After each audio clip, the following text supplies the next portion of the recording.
All right. Hey, everybody. Welcome. It's Mark Ruggiero here with my buddy Scott Bell from our high school days and Mr. Aiello's class in history. And God, I'm that's sure we'll right. talk about that. But, looks like we got a couple of comments, a couple of viewers. I don't know why it's not showing me viewers. Maybe they're on Facebook or something. But, anyways, um, Charles Tora, welcome. Nguyen, Chris up there, and Brian from Halifax. And let's see who else we got. All right. Oh, we got 8 people watching. So let me just say this really quick. If what Ruggiero's Corner, where Scott's going to be the star today, if you haven't ID'd yourself, ID yourself in the comments, and we'll get to a point where you got questions for Scott or myself, but mainly Scott. Um, ask away. But welcome. And so, Scott, okay. So, like I said earlier, we were backstage. Part of this will be interesting to see how me and yours memories are still functioning, right? But I always 40, start off. Why don't you 40 plus years. right? Yeah. No, right. That's true, actually. Yeah, it's actually more. Yeah. Oh my God. Yes. Hey, Michael. Well, so what? Tell. So actually, I want to. Well, I'm going to just lead off with the ever infamous question: how did you get into wargaming and start your journey down the path of into this wonderful world that we love and live? So I wouldn't be able to remember the exact year. I want to say it's probably 1976. Um, Okay. it's going to be plus or minus 1 year there. So I subscribed to Boys Life, and in the Boys Life there was an article for this company called Avalon Hill and this game called Tactics 2, and so I I don't know, it probably cost $5 or $4 or something like that, and plus $1 for shipping, and I sent it in and got it in the mail, and That's hilarious because that was the that's start. exactly Yeah, how I it's started. yours. Well, yeah, I've heard you Exactly. say that, right? You know, and and then I remember, and I don't remember the name of the store, but I'm sure you remember. I'm sure you remember going there. The store in the Chico Mall that It was had right the. across from Farrell's Ice Cream, I think. Okay, But I yeah, don't remember. there It was was there it was was one in down the near the mall, and end. there was this toy store right near Farrell's. I It remember was that. But down near anyways, the go ahead. end. It was down near the end of the mall, and yeah, and they had war games. They had games. That was a hobby store, and they had models, and they had war games, and you could go over there and browse and it was mostly, I think they mostly had Avalon Hill, if I remember right, but If you people don't know this, that I'm sure at some point.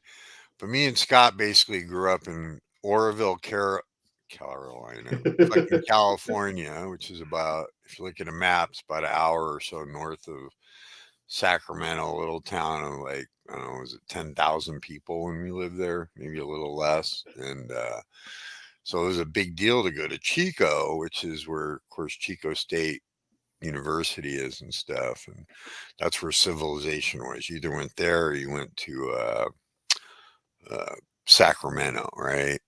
And Sacramento is the big city. we used to call it the sacred tomato. Don't ask me why, but that's what my dad, we called it when we go there. But yeah, no, right. But that is funny. That's like literally exactly how I started. And then, so of course, so okay, Tactics 2. What was your like second and third game you got? Do you remember? I don't remember.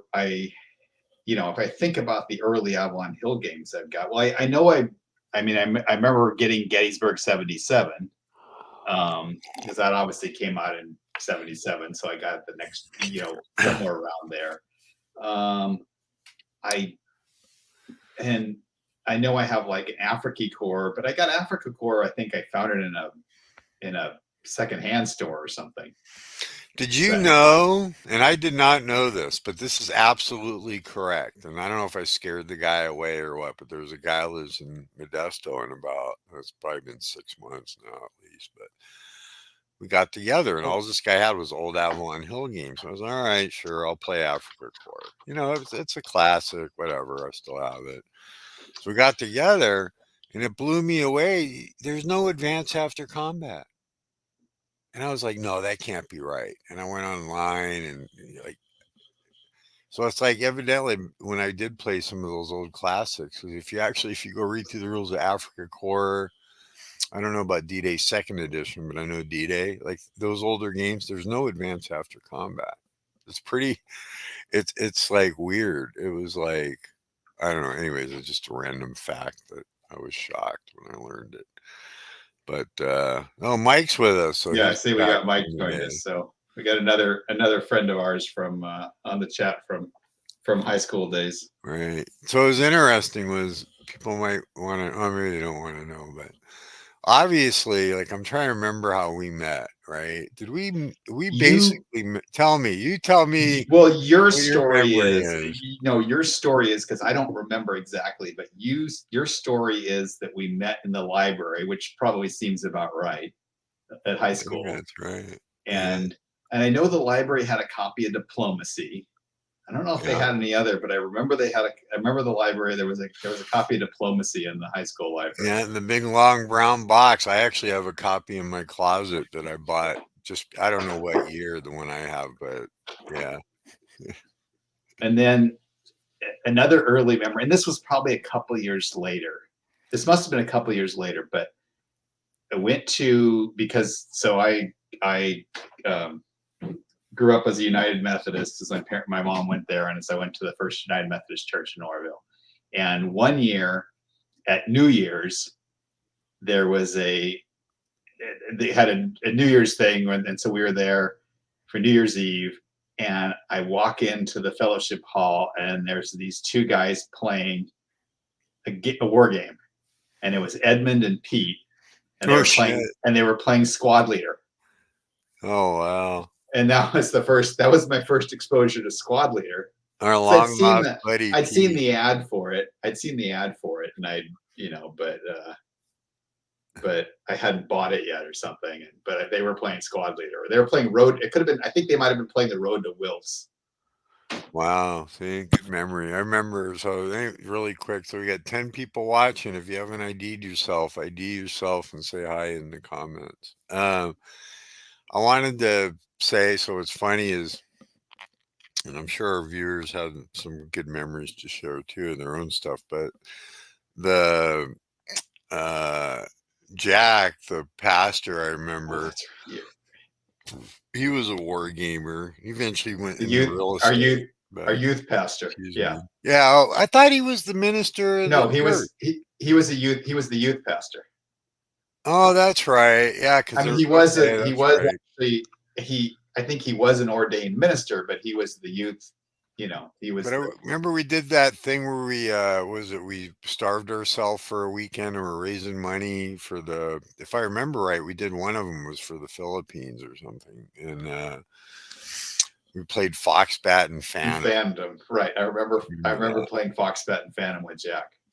Yeah, Um, yeah, he was a trip. Yeah, those were good days. And what's funny is,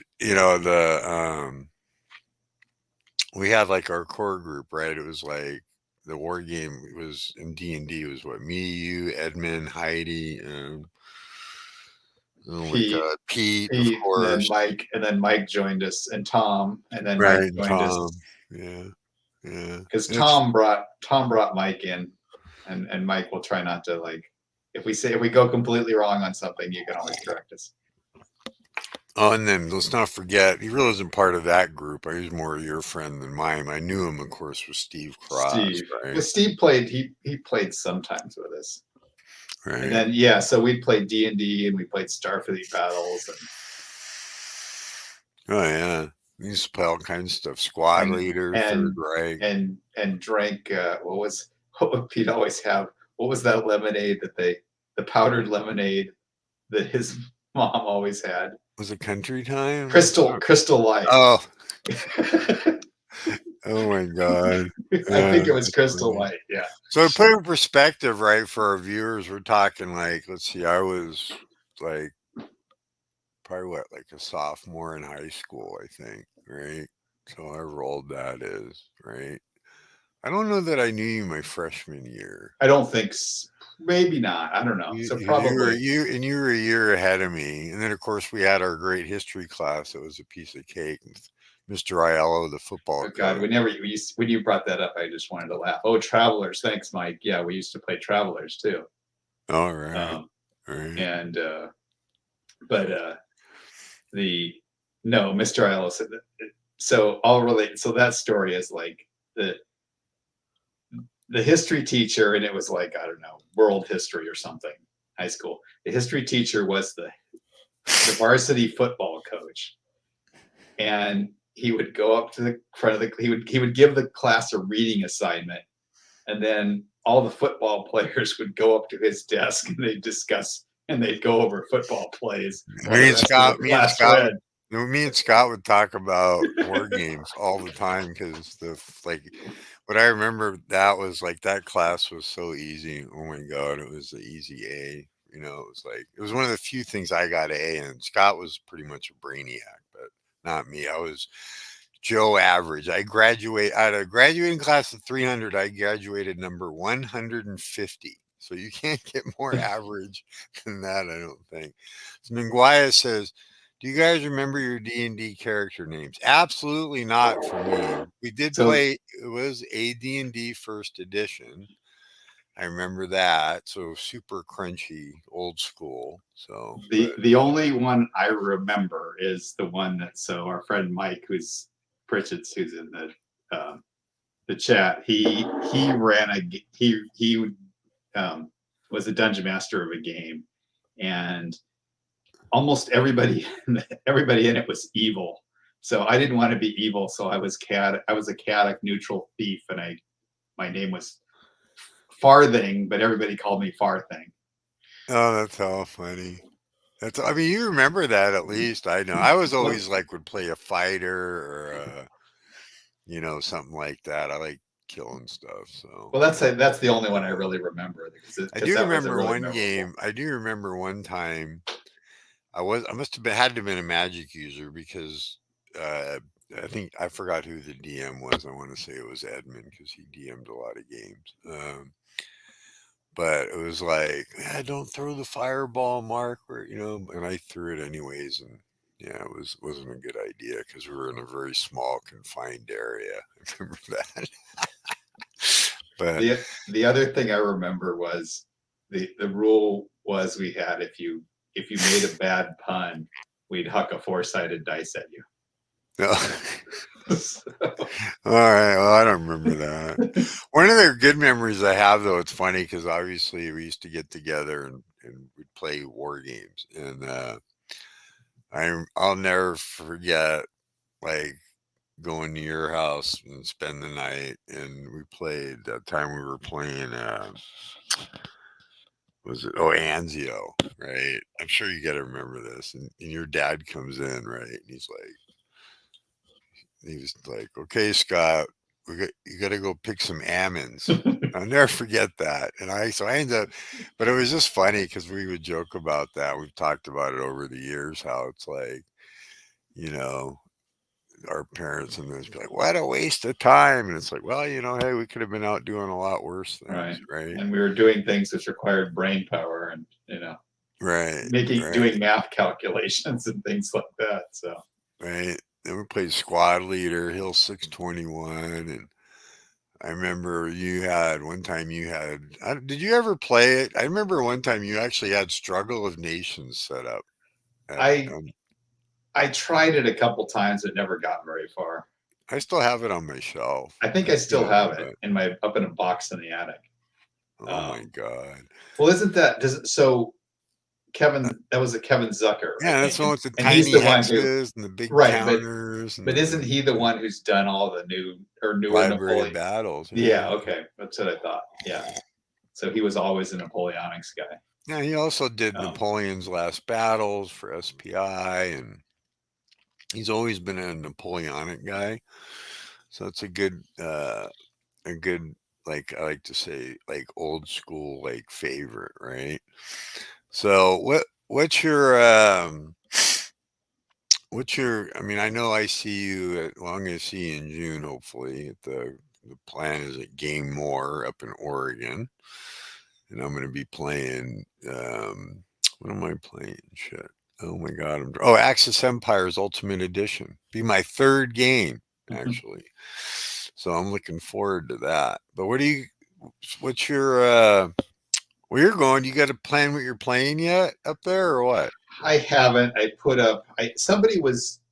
Somebody was going to. Somebody had put down about War and Peace campaign game, and I'm gonna. But they said Compass Edition, which confused me. So I was going to contact them and find out what they meant. And um, Oh oh shit! What God, happened to my? Mike just texted me a picture of my character sheet for my D&D. It's amazing he still has it. Oh, I love that. You Um, know, yeah. so oh yeah, so I might. The War and Peace sounds interesting.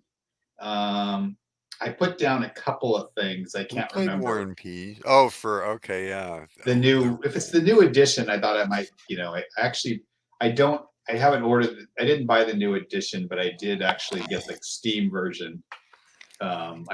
The Steam version was on half price sale or something, so well, I you know got it. you're going to get another You know, opportunity, right? That's going to be reprinted in June, and he's adding cards and he's adding um, some other stuff. I forgot what, but but that's a I put in for the update kit because I have that's the a game. So that's a classic game we played. we the did. the Yep. 1980 War and Peace, because I remember playing Pete, like the Russia scenario. Played um that, and then I remember you playing solitaire, the Spanish, the Peninsula campaign.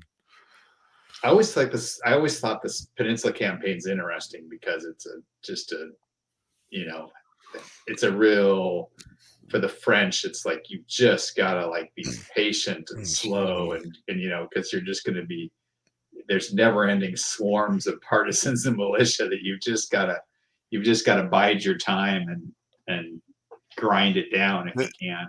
right, the reprint, the remake. If people aren't aware, there was a fifth and a sixth edition from One Small Step for War and Peace, and then there'll be a newer seventh edition. But it's a phenomenal. The remake's great. I actually played a campaign. We got through about 2 3 years of it, and played that at my Ruggiero con. It was pretty good.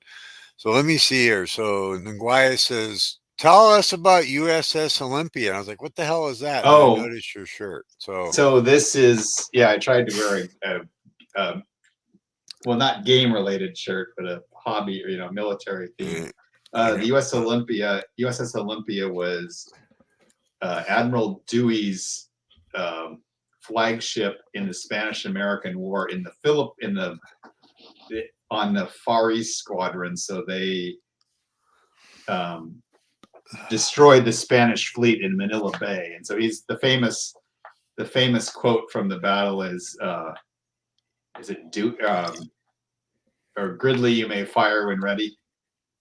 okay. I don't know. I actually And so don't the know. Olympia it's the only ship of its class, or ship like it, I think, left afloat from that era, and or for at least in the U.S., it's docked in Philadelphia at the like Philadelphia Maritime Museum, and you can go on board. It's really cool. I mean, you go in there, and it's like, I mean, the elaborate, like the admiral's quarters are just these, really looks like just posh things, and they have the guns, the casemate guns are kind of inside the ship, where they have the big kind of, I don't know if they were like 5 inch or guns or something like that, but they kind of are in turrets which will rotate somewhat, have like a 60 or 90 degree rotation or something. Oh wow. There's also a World War II then converted Cold War sub that's there. You could tour at the same time.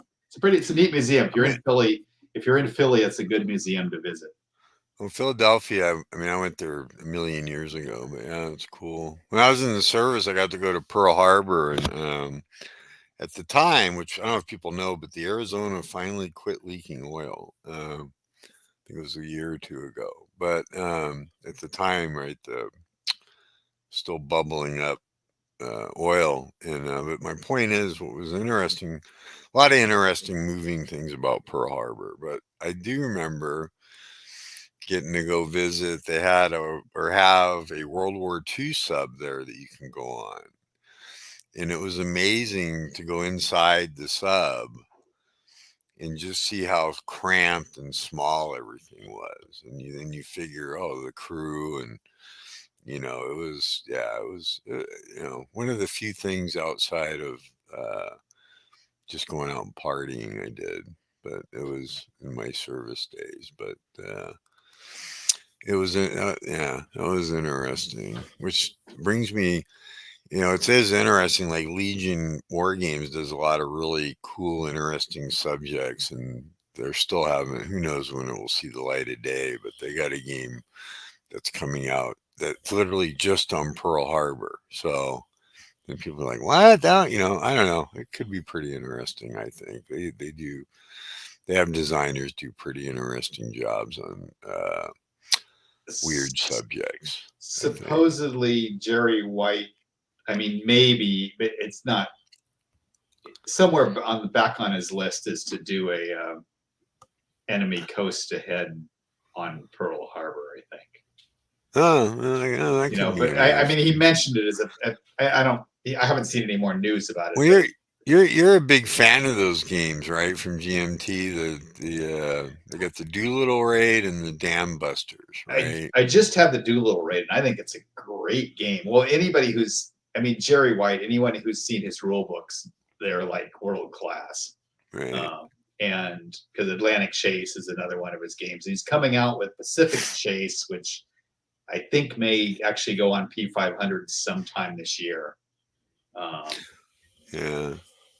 I may be no, that's interesting. He's also doing a game on the Huntley, which I think's interesting. I don't know how good how it's a definitely interesting subject, right? Did I got the name right? The Confederate sub that went out Yeah, and yeah, sank a couple of times and sank what yeah. 2 or 3 times, I think.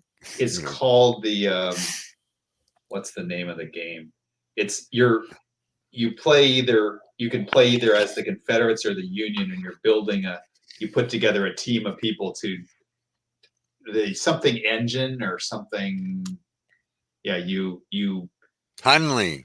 Thank you, Michael. Yeah, um, Michael and so yeah, so Mike asks us, what's the one war game you wish you finished? Of course, we finish all our war games. What do you mean?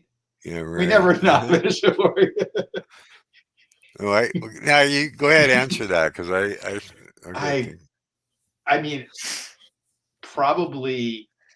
I guess I'd probably have to say, a Gettysburg, one of the monster Gettysburg games. I would, just to go all the way through the entire thing. And Well, it's easy. Let's just do it. Just take like 2 weeks off of work. You come down. I'll set it up and we'll play it. A piece of cake, dude. Just got to prioritize. No, I'm just kidding. I mean that. Well, a most fearful sacrifice, which I have behind me on my shelf here.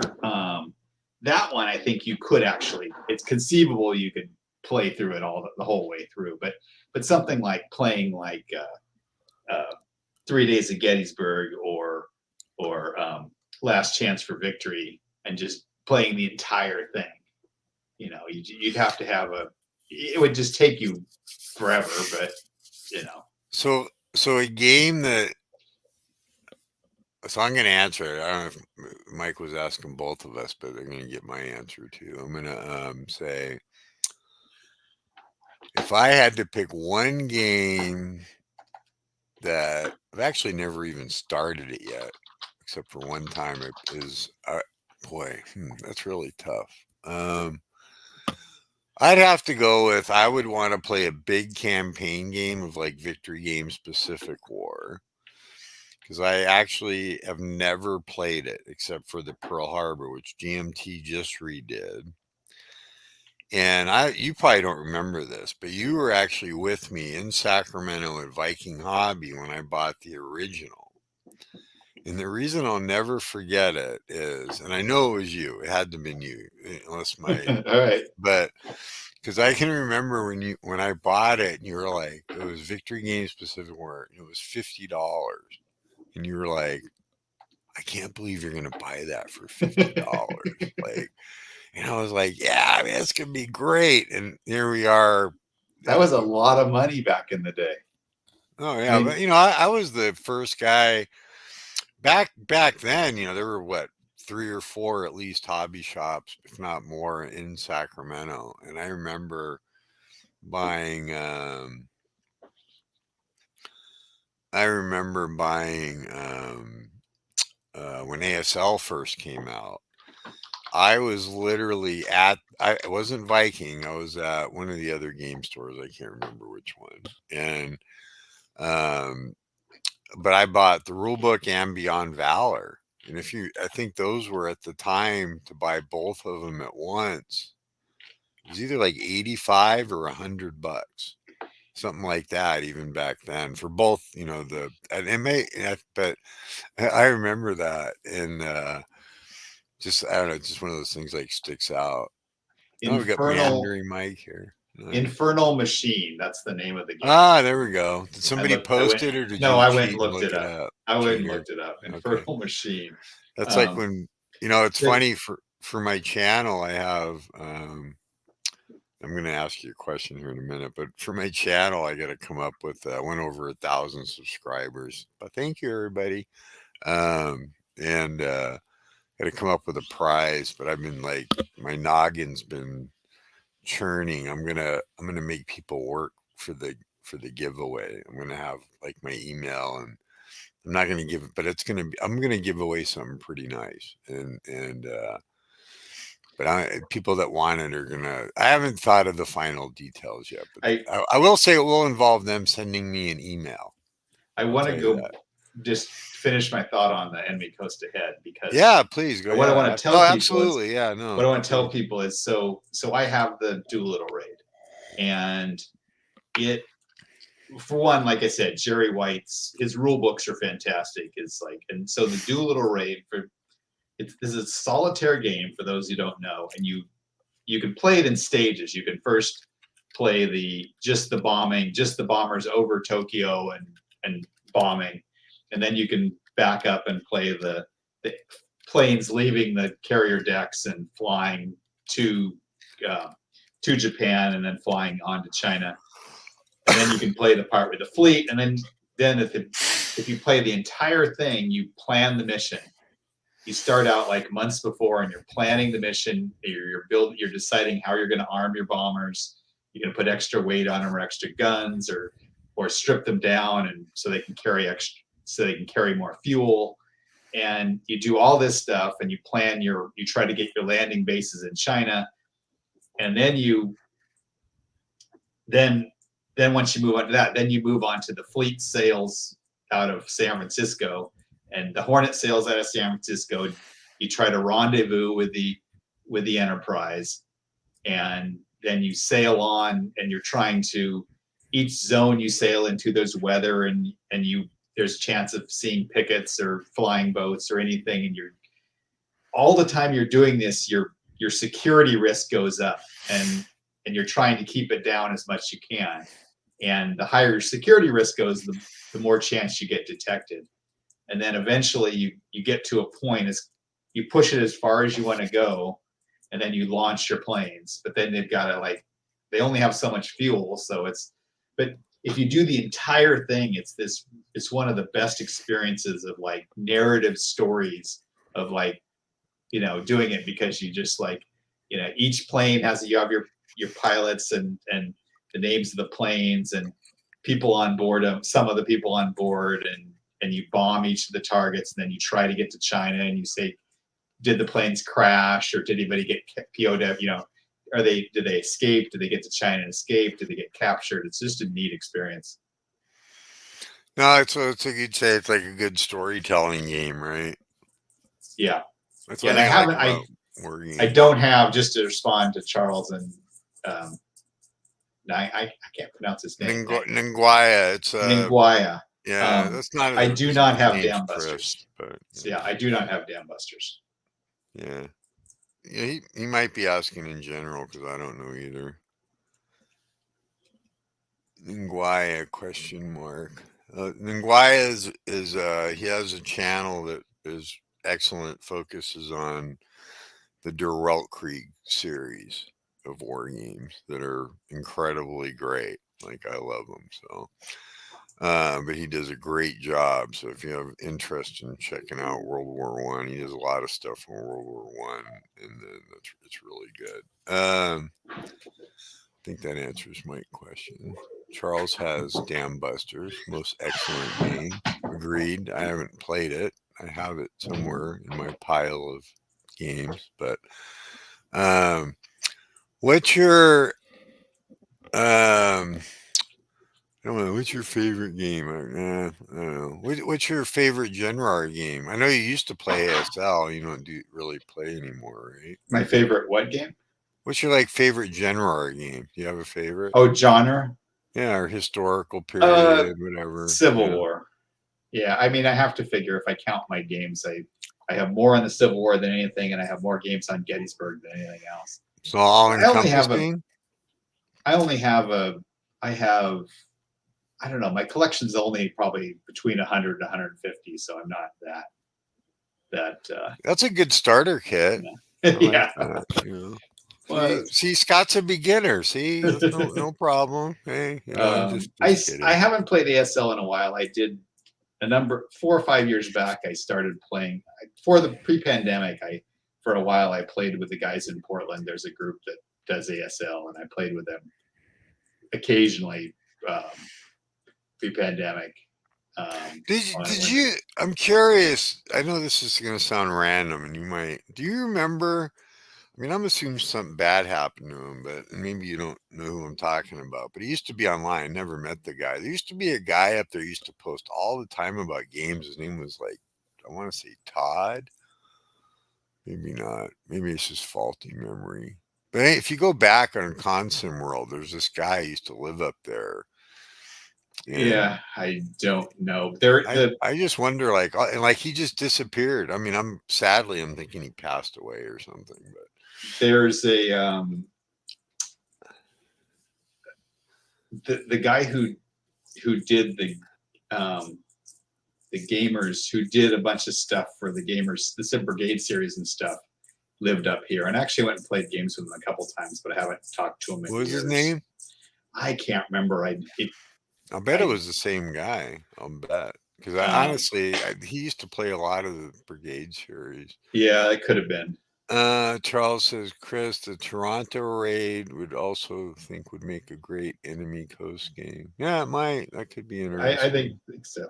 So Mike asks what war game for you was overhyped, and I have a very easy answer, Uh and it's the without even getting into the we'll leave off the is it a war game or not at Twilight Struggle. I'm it, Twilight Struggle does not do much for me, and oh. I know so many people love it, but I like Imperial Struggle, but Twilight Struggle I'm just meh. So Okay. that's my easy answer. Fair enough. For me, I don't really overhyped. Oh my god. None. I just love war games. Period. I don't know. Like it's really true. Like I'm like Mikey. If you know, like people ask me one question that does drive me nuts. Is people ask me all the time, how does this game compare to World in Flames? Because I've played a lot of World at War. I've played World in Flames. Right now, I'm doing a series because I'm going to be playing it on unconditional surrender, and I'm like, I don't even try. Like, there's no comparison. Like, yeah, okay, they're the same subject, but they're so different. Like every one those strategic games. Actually, a lot of games you could say that about. They're so different. Like just the mechanics, and it's like there's a lot of resources out there. So I do try to answer questions. What else? Trinity Sword. Oh, he said, okay. I do not know of either struggle game. I don't know what that means, Chris, Oh, over at Nearby. Oh, Twilight Twilight Struggle Struggle. Yeah. or Imperial Struggle is the other, Now, the second. GMT Games. Twilight Struggle's a card-driven game on the Cold War. I think it's interesting. It's one of those games. For me, it was one of those games. I'll play it, but it's to get good at it, you got to play it a lot, and you need to. It's I think it's an interesting game. I think a funny story. So there's funny story is whether people know or not. I've been a big supporter of GMT games since the original three games, right? And so, long story short, I love Gene Billingsley. He's great. He's been very supportive of me and LV in her cancer fight and all that. But great, great guy. But he's lucky that he has Tony Curtis and Roger, because Twilight Struggle was actually a game where he was like, "Yeah, I don't think this is going to work," and he got talked into doing it. And obviously, whether you know the game or not, it's been like one of their best sellers. Like, I don't know how many copies they've sold, but it's it's literally like it's a favorite with Euro gamers and like yeah, it's been a very successful game for them.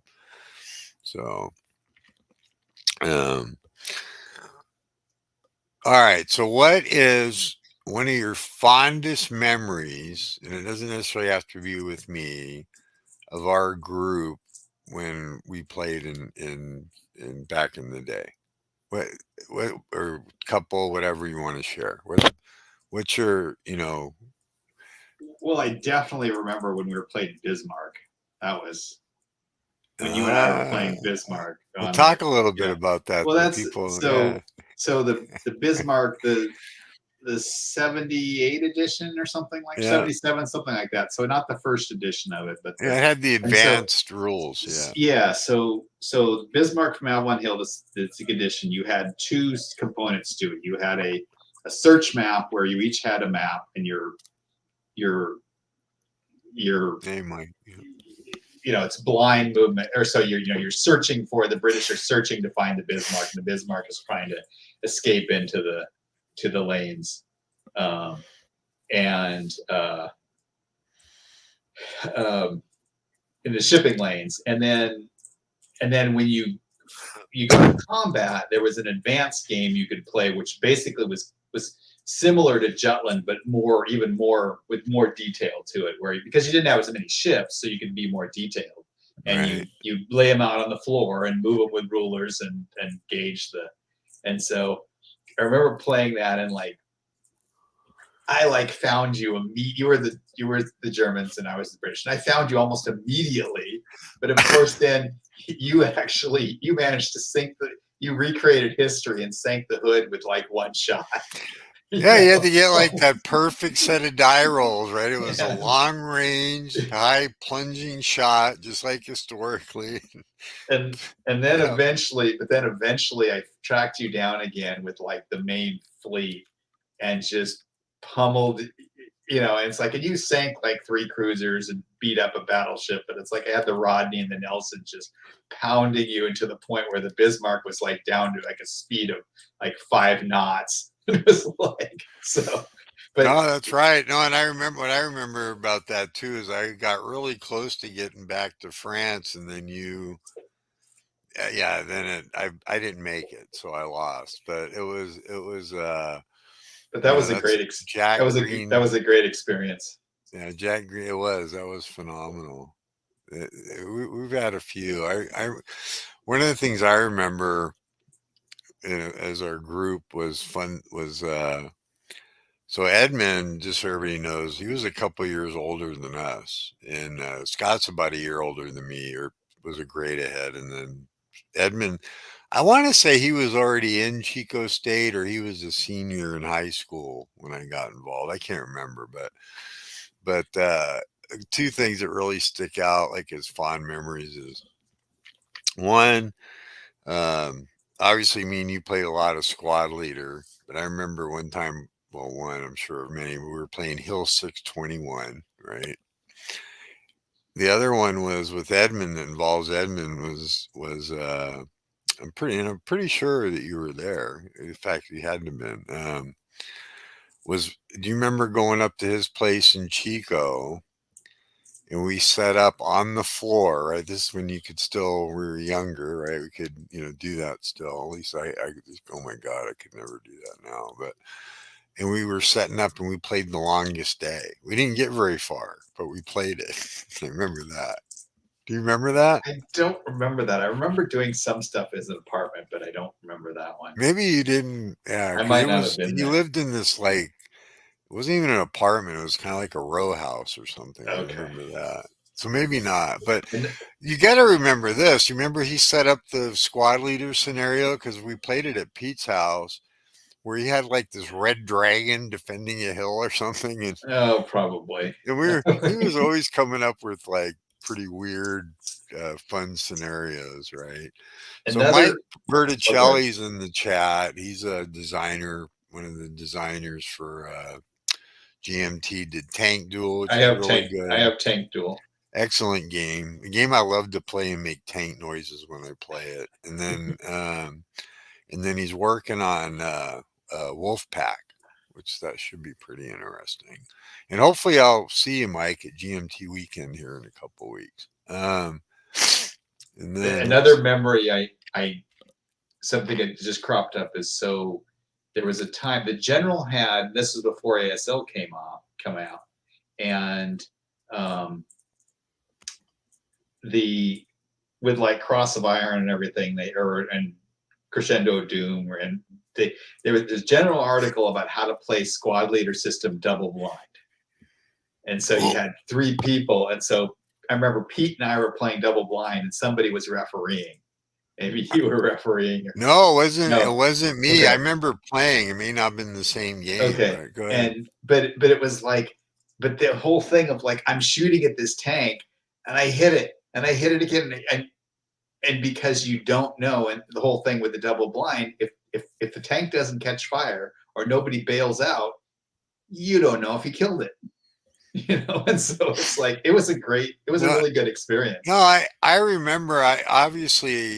I remember us playing the blind, and like you said, based on their articles in the general about it. And one of the memories that stands out in my mind there again, I don't remember who was refereeing it. It might have been you. I don't remember, but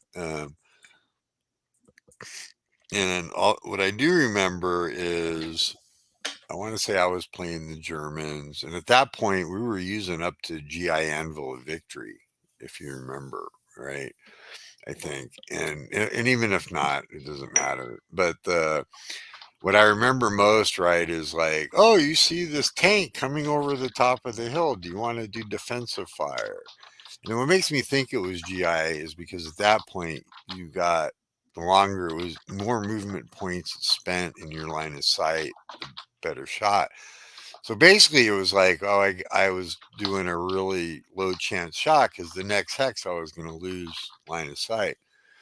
And so I never forget, I took the shot with my tank and blew the tank up. I remember that. Like, I was like, oh, wow. It was in double blind, by the way, people. If you can play a game like that, it's phenomenal with a referee. I've done Civil War Brigade like that. And that was back in the day when we used to call in our orders on the phone. And this guy, Larry Tagg, when I lived in Sacramento, ran the game. And it was great. Nguyen asked, and I'll let you answer this, Scott, is what book would you recommend to pick up to get a good overall look about the American Civil War? He didn't say American, but I know that's what he means. And affordable. Well, that's all relative. So Well, and um, there's a lot of good ones, but what would Michael you DePaul recommend? said anything by Bruce Canton, which is true, but there is. I'm thinking there's the illustrated history of the American Civil War, which you can find used. Which this is one of the. This will be it's another story. So it's and a lot of people I've heard this from. I got that book out of the library when I was young, and it had the diorama battles in it, where you'd flip through the pages and there were pictures and it was kind of illustrated. But then there'd be a battle and they'd have the diorama of the battle with the little figures moving around and they'd explain the battle. And Maybe and put in the chat what the title is. I have it, but I can't. I have to go look it up. That's interesting because I was gonna say I was gonna recommend, and it's not actually. I think it's relatively cheap. I thought it was a good. Read it a while back, but it is a trilogy, so it's not like the Shelby Foot books. I like those, but there's a lot of good. What's the one? There's a few one volume ones. I'm sitting here looking back at my bookshelves because somewhere up there I got one that's my God, I can't remember now. But it's a one volume history. But anyway, there's a lot of good ones. So you'll get Chris. You get some good suggestions there, and I know Chris likes atlases too, so or maps. They're always fun. So I Oh, put there that you in the go. chat. That's a American simple. Heritage. It's Yeah. a simple one. It came out in the '60s, so you can find it used all over the place and it's cheap. The other thing, the West Point Atlas series, if you can find that used too. The West How Point about Atlas of American Wars has all right? the, that's a good. How about Smithsonian? Did they do one? I don't know. The only reason I bring them up because I have the Smithsonian books on World War I and II, and that's excellent for like maps and stuff. I thought was I'm pretty good. I'm much more versed in like specific battles than I am thinking about the whole like overall of the whole war. But So it's like if you that brought So when you said Civil War earlier, so you prefer battles or the whole war? well, I like both because in fact I got the copy from you, the US Civil War from GMT. I mean, I think that's a really, the strategic point, that's a great game. Um, Right. No, it and is. It's really good. I mean, I you haven't know, and played it yet. I'm going to, but I know it's derived I from was the Victory Games one, which is that's excellent. actually something I was thinking about maybe doing at Game More. Um, the the neat thing about the Civil War is you can have the strategic like that. And I mean, this applies to a lot of things. You can have strategic, you can have the campaigns, and there's games on the campaigns, and then there's games on the battles. And so you can kind of like go to any level you want. Um, Right. similar, obviously you could do that with World War II as well. But And I'm just writing a note here because, like you said, Bruce Catton. I'm not going to buy another book. I have hundreds of books, but I'm going to look and see because I do have. I listen to whatever that subscription service, Audible. I listen to that when I'm like clipping counters or doing some other stuff. But he has the trilogy on the Army of the Potomac, which is something my parents got me for when I was oh fairly yeah, young. I have that actually. Um, Okay, so I already have it. Yep. The same here. My parents bought me the trilogies. Yeah, three. I see. I didn't know who the author was, but okay. What's the? So let me think here. So I actually had a question on the tip of my tongue. Damn it. So What's the? What's? So I am going to put you on the spot here, and I already know what my answer is. But what is one game? Well, you can have two or three if you want. That you're looking like. What are you looking forward to the most? That's not actually out yet. um, But you think you're gonna want or like. Well, I mentioned the Pacific Chase by Jerry White, and that's still in. We still haven't seen much about it yet, but Okay. I mean, Atlantic Chase is so good that him doing a Pacific Chase version, which will be kind of different because it'll be about the carriers in the Pacific and stuff like that. It's just, um, you know, so I'm looking forward to that. The uh, Harold, or not Harold, no, shoot, Blind Swords. Oh, the Herman, Shiloh game. Herman Lutman. Yeah. So Herman Lutman is coming out with. So um, they have the most fearful sacrifice on Gettysburg, but they're coming out with like the Rock of Chickamauga, the same Someday. Yeah. So that should go on Kickstarter like before long, and so I think that'll actually be we could have that by next spring or something. So that Right. that could be another possibility. Um, Okay. All right. I know where, like, I'll tell you this.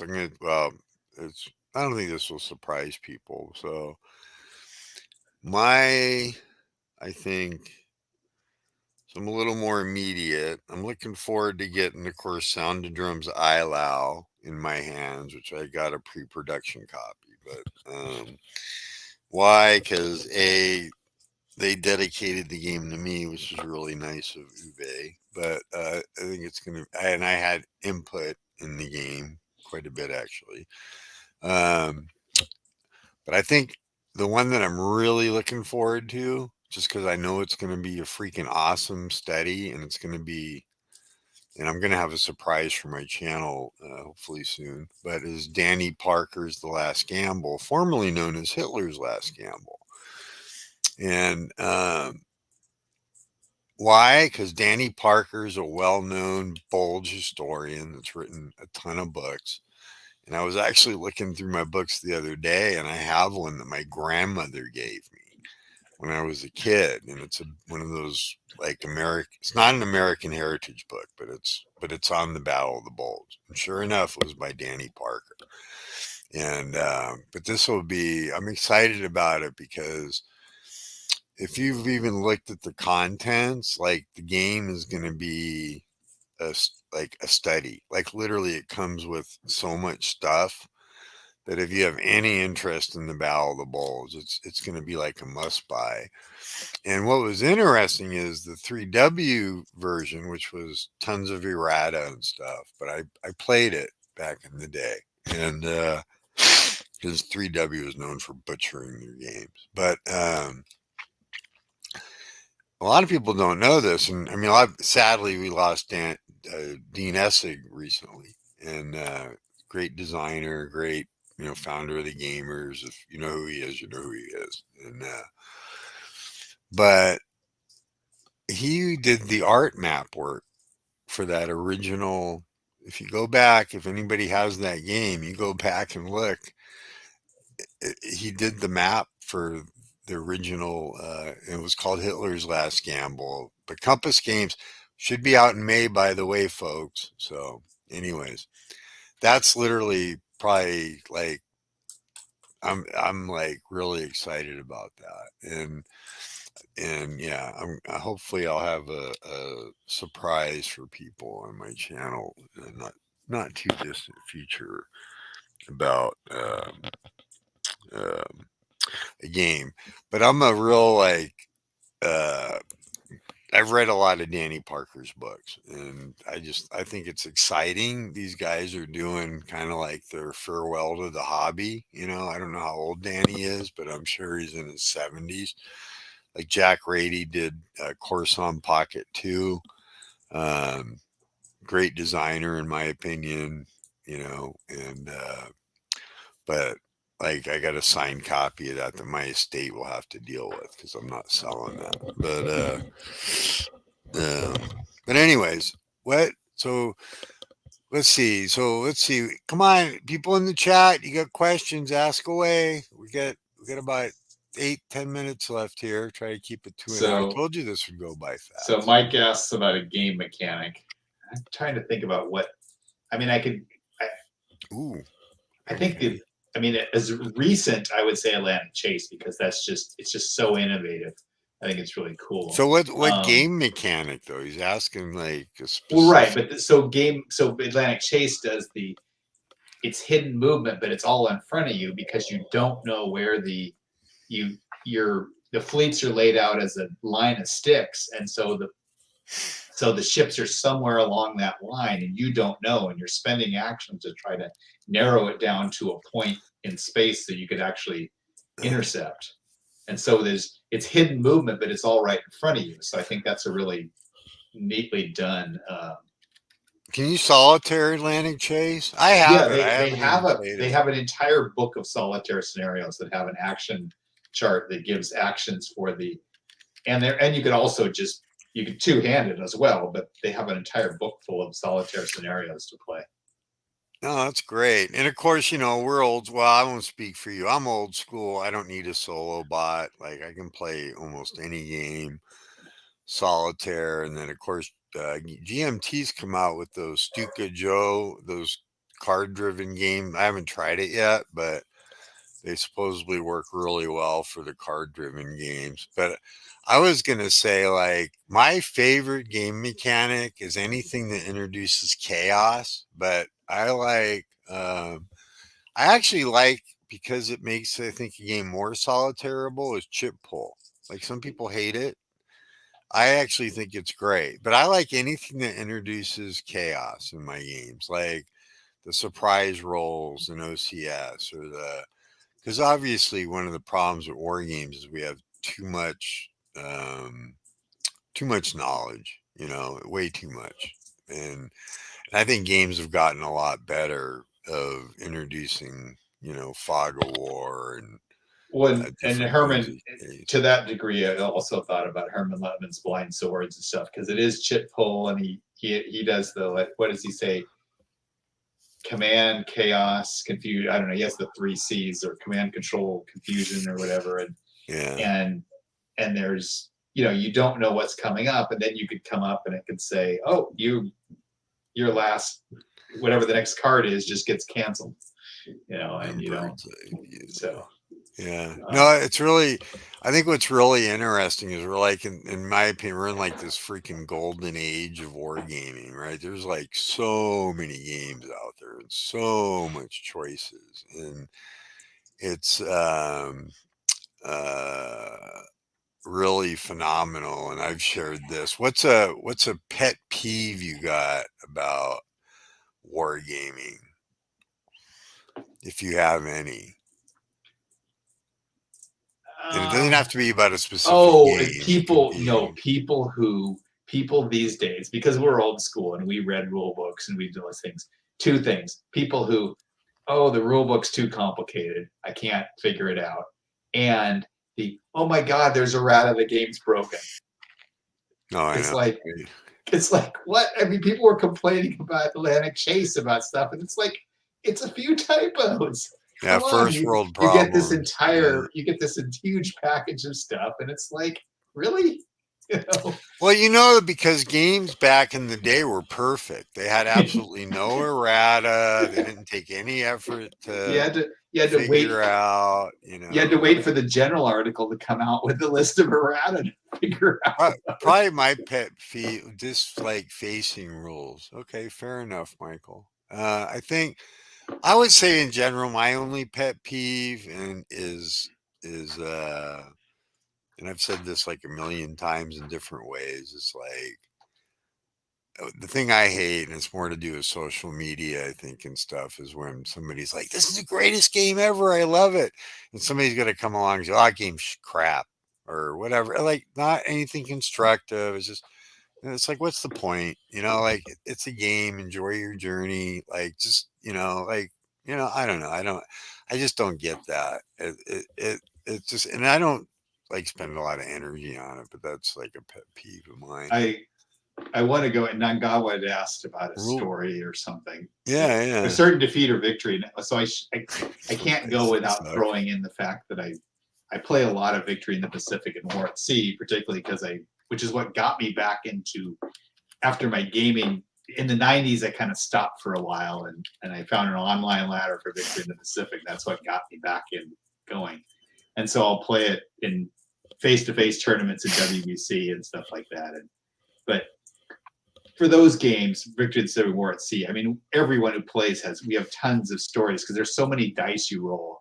You just have these wild ass things that happen of like, oh my God, like, the Italian cruisers sink half the British fleet. And you just like, it's like, and you have it happen to you, and you do it to somebody else too. So you just, or you roll 36 shots at land-based air and you don't roll a single hit.